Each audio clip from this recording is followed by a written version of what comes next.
Hello student, most welcome करता हूं आप सभी का बोर्ड ज्ञान अड्डा यूट्यूब चैनल पे।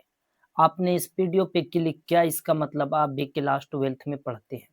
तो इस वीडियो में अंत तक बने रहिएगा मित्रों। आज का इस वीडियो में क्लास 12th का हिंदी चैप्टर नंबर 7 जिसका नाम है ओ सदा नीरा, इस चैप्टर से रिलेटेड मोस्ट वीवीआई ऑब्जेक्टिव प्रश्न को देखने वाले हैं, जो कि 2027 के एग्जाम में आपको डायरेक्टली देखने के लिए मिलेंगे।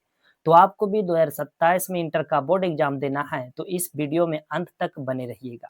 इस वीडियो को देखने के बाद आपको किसी भी अलग से किताब या अलग से वीडियो को देखने की जरूरत नहीं पड़ेगी।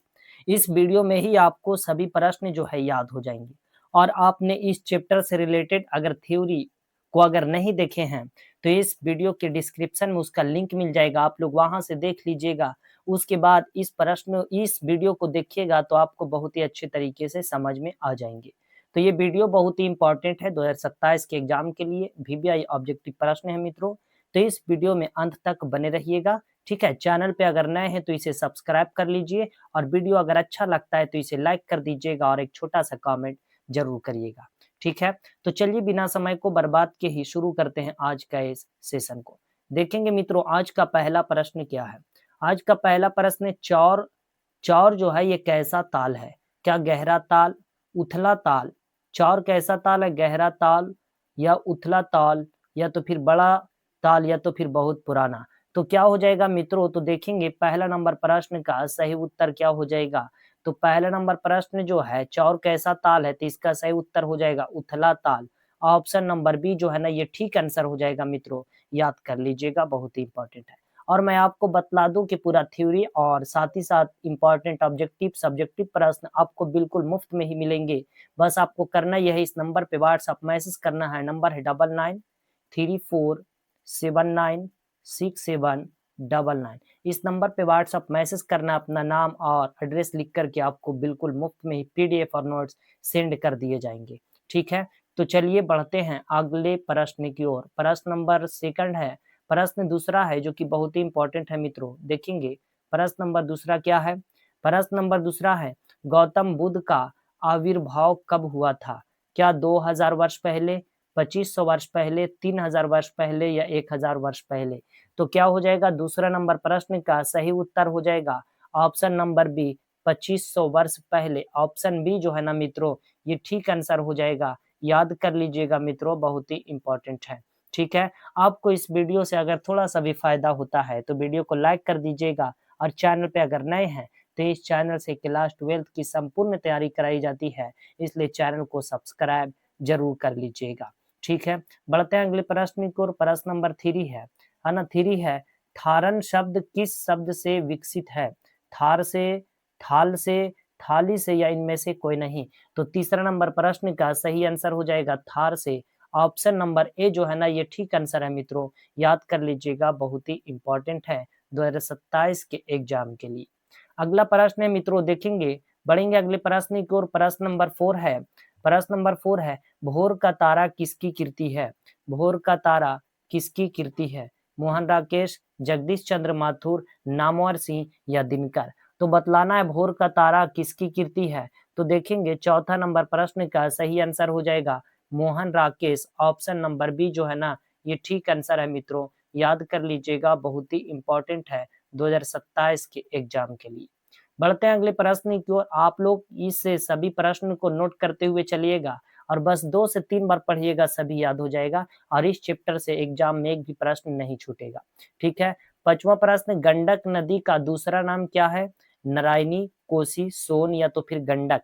तो क्या हो जाएगा, पांचवा नंबर प्रश्न का सही आंसर हो जाएगा गंडक नदी का दूसरा नाम है नारायणी। ऑप्शन नंबर ए जो है ना, ये ठीक आंसर हो जाएगा मित्रों, याद कर लीजिएगा, बहुत ही इंपॉर्टेंट है। अगला प्रश्न है, गांधी जी के सलाहकार कौन थे। गांधी जी के सलाहकार कौन थे। हरिवंश सहाय, राजेंद्र प्रसाद, जवाहरलाल नेहरू, या वल्लभ भाई पटेल।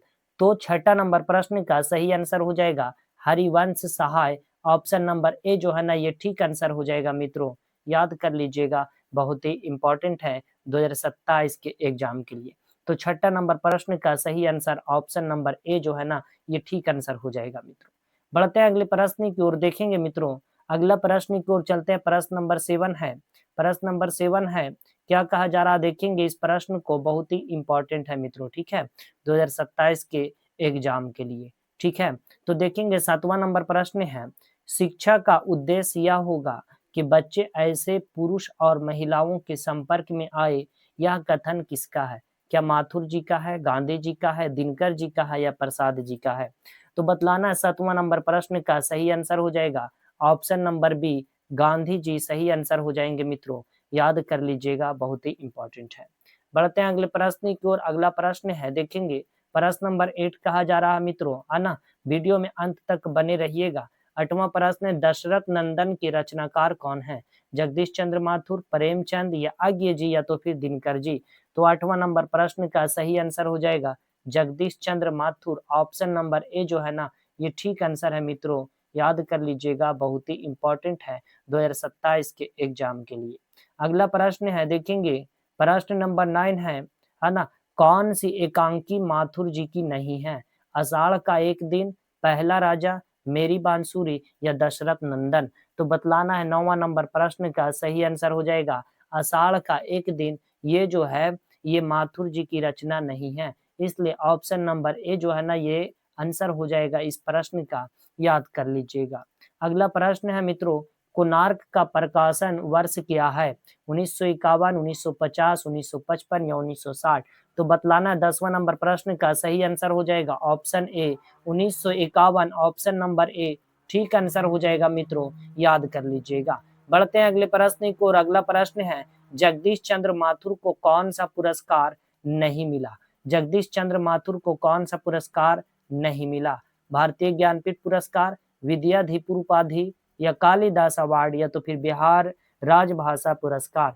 तो 11 नंबर प्रश्न का सही आंसर हो जाएगा ऑप्शन नंबर ए, भारतीय ज्ञानपीठ पुरस्कार जो है ये सही आंसर हो जाएगा मित्रों, भारतीय ज्ञानपीठ पुरस्कार ये नहीं मिला था, ऑप्शन नंबर ए जो है ना, इसका ठीक आंसर हो जाएगा मित्रों।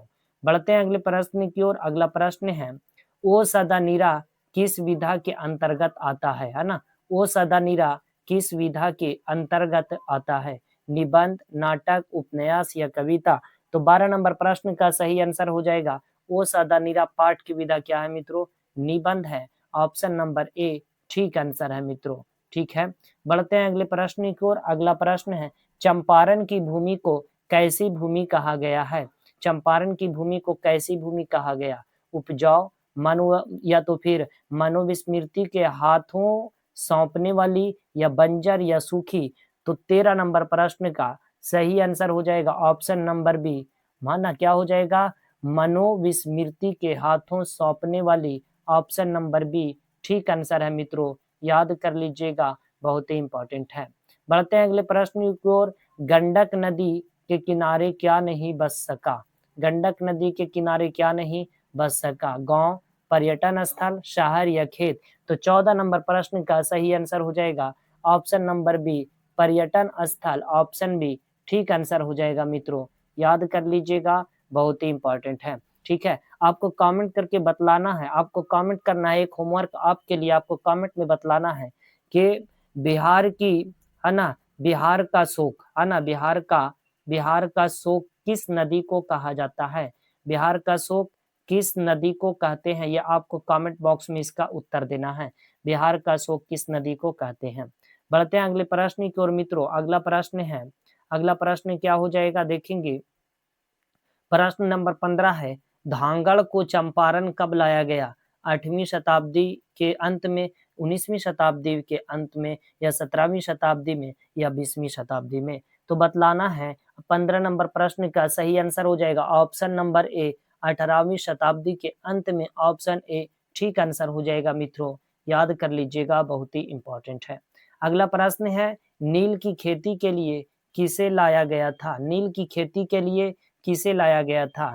तो इसका ऑप्शन क्या हो जाएगा? धांगड़ को, अंग्रेज को या तो फिर किसान को या मजदूर को?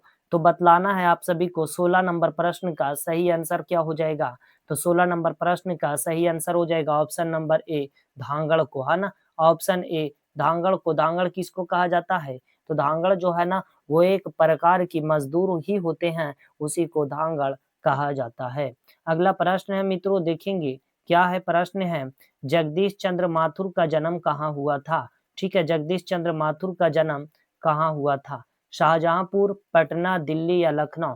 तो बतलाना है जगदीश चंद्र माथुर का जन्म जो है ये उत्तर प्रदेश के शाहजहांपुर में हुआ था। ऑप्शन नंबर ए जो है ना, ये 17 नंबर प्रश्न का ऑप्शन नंबर ए सही आंसर हो जाएंगे मित्रों, याद कर लीजिएगा। अगला प्रश्न है 10 तस्वीरें, है ना, क्या है, 10 तस्वीरें के रचनाकार कौन है? जगदीश चंद्र माथुर, दिनकर या प्रसाद या निराला? तो बतलाना 18 नंबर प्रश्न का सही आंसर हो जाएगा जगदीश चंद्र माथुर, ऑप्शन नंबर ए ठीक आंसर है मित्रों, याद कर लीजिएगा। अगला प्रश्न है वंशीधर, है ना, क्या है, वंसुधरा भोगी? क्या प्रश्न दिया है मित्रों, देखेंगे बहुत ही इंपॉर्टेंट प्रश्न है ना, बहुत ही इंपॉर्टेंट प्रश्न है। वंसुधरा भोगी मानव और धर्माध मानव एक ही सिक्के के दो पहलू हैं, किस पाठ में आया है? अर्धनारीश्वर में, ओषधानीरा में, रोज में या तिरछ में आया था? तो 19वां नंबर प्रश्न का सही आंसर हो जाएगा ऑप्शन नंबर बी, ओषधानीरा, ऑप्शन बी सही आंसर हो जाएगा। अगले प्रश्न है मित्रों, देखेंगे अगला प्रश्न में क्या कहा जा रहा। अगला प्रश्न में है मित्रों, ध्यान दीजिएगा, है ना। अगला प्रश्न है वर्तमान शिक्षा पद्धति को गांधी जी ने कैसा माना है? अच्छा, खौफनाक, समान या महान? तो 20वां नंबर प्रश्न का सही आंसर हो जाएगा खौफनाक, ऑप्शन नंबर बी सही आंसर हो जाएगा। अगला प्रश्न है, देखेंगे ओ मेरे सपने कौन सी विधा है? ओ मेरे सपने कौन सी विधा है? नाटक, निबंध, कविता या कहानी? तो 21वां नंबर प्रश्न का सही आंसर हो जाएगा नाटक, ऑप्शन नंबर ए सही उत्तर हो जाएगा मित्रों। और आपके कमेंट करके बतलाना है कि ओ मेरे सपने के रचनाकार कौन है ना। ओ मेरे सपने जो है इस नाटक के ओ मेरे सपने, ठीक है, ओ मेरे सपने के रचनाकार कौन है? आपको कमेंट करके जो है ना बतलाना है वो मेरे सपने के रचनाकार कौन है। अगला प्रश्न है मित्रों, देखेंगे 22 नंबर प्रश्न, ओ सदा नीरा शीर्षक निबंध के लेखक कौन है? नामवर सिंह, जगदीश चंद्र माथुर, रामधारी दिनकर या मोहन राकेश? तो 22 नंबर प्रश्न का सही आंसर क्या हो जाएगा? ऑप्शन नंबर बी, जगदीश चंद्र माथुर जो है ना ये सही आंसर हो जाएगा मित्रों, ऑप्शन बी ठीक आंसर हो जाएंगे, याद कर लीजिएगा। अगला प्रश्न है ओ सदा नीरा किस पुस्तक से लिया गया है? ओ मेरे सपने से, बोलते क्षण से लिया गया, ओ मेरे सपने से लिया गया, या तो फिर कोणार्क से लिया गया या पहला राजा से लिया गया?